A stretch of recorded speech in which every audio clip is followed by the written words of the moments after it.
Ele deu uma missão para Jonas. Qual era a missão, irmãos? Jonas teria que ir pregar em Nínive. Só que Jonas, irmãos, tinha suas particularidades contra o povo de Nínive. Ele falou: eu não vou pregar em Nínive. Deus falou: Jonas, você vai ter que ir pregar em Nínive. Só que Jonas, irmãos, ele vai para o porto como se ele fosse pegar a embarcação para Nínive. E adivinha o que Jonas faz? Pega a embarcação e vai para Tarsis.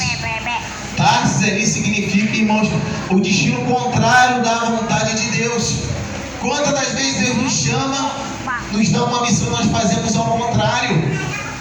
Deus fala para você pregar ali, só que às vezes a gente tem a nossa própria justiça, né? O nosso próprio jeito de pensar. E Jonas, irmãos, ele sabia que se ele fosse pregar em Nínive, aquele povo ia se converter.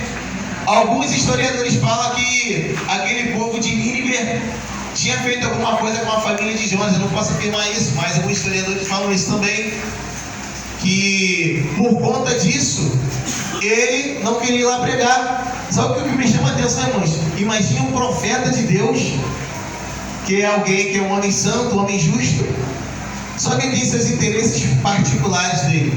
Ou seja, irmãos, cadê o amor de Jonas pelas almas?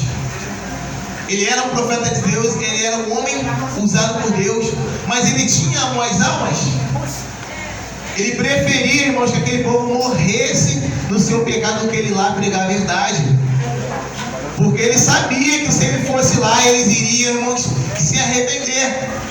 Nós sabemos, irmãos, que o nosso Deus, ele é amor, mas também ele é justiça.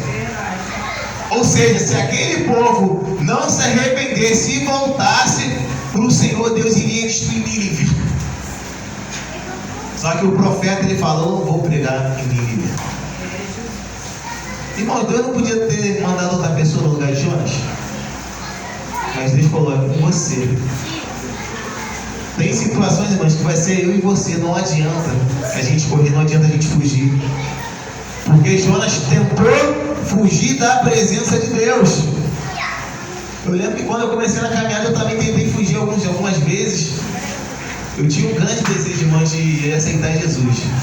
Só que eu corria muito. Quando eu passava na porta da igreja, eu sentia aquela vontade de entrar. Mas eu sempre ficava fugindo. Aí eu falava assim até pra minha avó, que minha avó, às vezes, quando eu era pequena, levava pra Universal. Aí eu falei pra minha avó: o dia que eu for, eu vou ficar. Aí passou um tempo, quando eu estava com 20 anos, eu recebi um convite de um amigo meu. Isso na época que eu estava no exército. Aí eu fui, irmãos. Fiquei 8 meses indo para a igreja assim. Aí no fim de 8 meses assim, quando eu aceitei Jesus, o pastor falou: mas você está aqui quase um ano, não aceitou Jesus? Eu falei: não, estava ainda tomando a minha decisão. Porque eu sabia, irmãos, da seriedade que